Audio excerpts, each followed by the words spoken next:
دین اسلام کی، اللہ تعالیٰ کے کلام کی خاطر اپنی جان کے نذرانے پیش کیے یا اپنی زندگی کو پیش کر دیا، اللہ تعالیٰ نے اس کا نام بھی بلند کر دیا، اس کا مقام بھی بلند کر دیا، اس کی شان بھی بلند کر دی۔ حضرت خبیب کو ابو سفیان پکڑ لیتا ہے مکہ کے اندر۔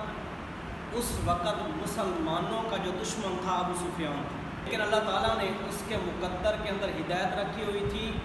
مکہ فتح ہوتا ہے، حضور علیہ السلام جب ہجرت کر کے مدینہ تشریف لے کے گئے، 10 سال کے بعد مکہ فتح ہو گیا۔ اس وقت ابو سفیان سے حضرت ابو سفیان بن گیا۔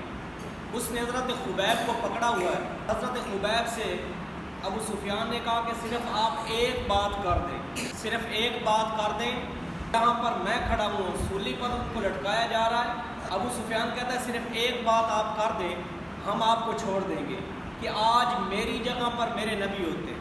تو حضرت خبیب کہنے لگے، خبیب تو یہ چاہتا ہے کہ میرے جیسے ہزاروں نہیں لاکھوں قربان ہو جائیں، میرے نبی کے پاؤں کے اندر ایک کانٹا بھی نہ چھوڑے، میری تو یہ خواہش ہے۔ پھر حضرت خبیب نے اشعار پڑھے تو ابو سفیان نے، حضرت خبیب کا جو منہ تھا، چہرہ تھا، وہ قبلہ کی طرف تھا۔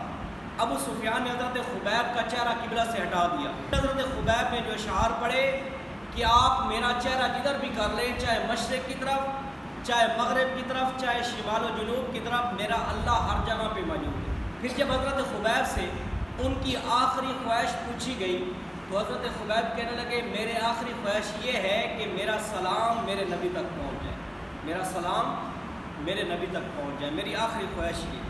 پھر جب اتنی بڑی قربانی دی جا رہی ہو، اپنی جان حضور علیہ السلام کی عزت کے لیے، آپ کے ناموس کے لیے لٹائی جا رہی ہو، پھر اللہ تعالیٰ انسانوں کی نہیں فرشتوں کی ڈیوٹی لگا دیتے ہیں۔ حضور علیہ السلام مسجد کے اندر تشریف فرما ہے، حضرت جبریل علیہ السلام حضرت خبیب کا وہ سلام لے کر حضور تک پہنچے۔ یا رسول اللہ، حضرت خبیب کی آخری خواہش یہ تھی کہ میرا سلام میرے نبی تک پہنچ جائے، اللہ نے مجھے بھیجا ہے کہ میرے خبیب کا سلام میرے نبی تک پہنچا دیں، میں وہ سلام لے کے آیا۔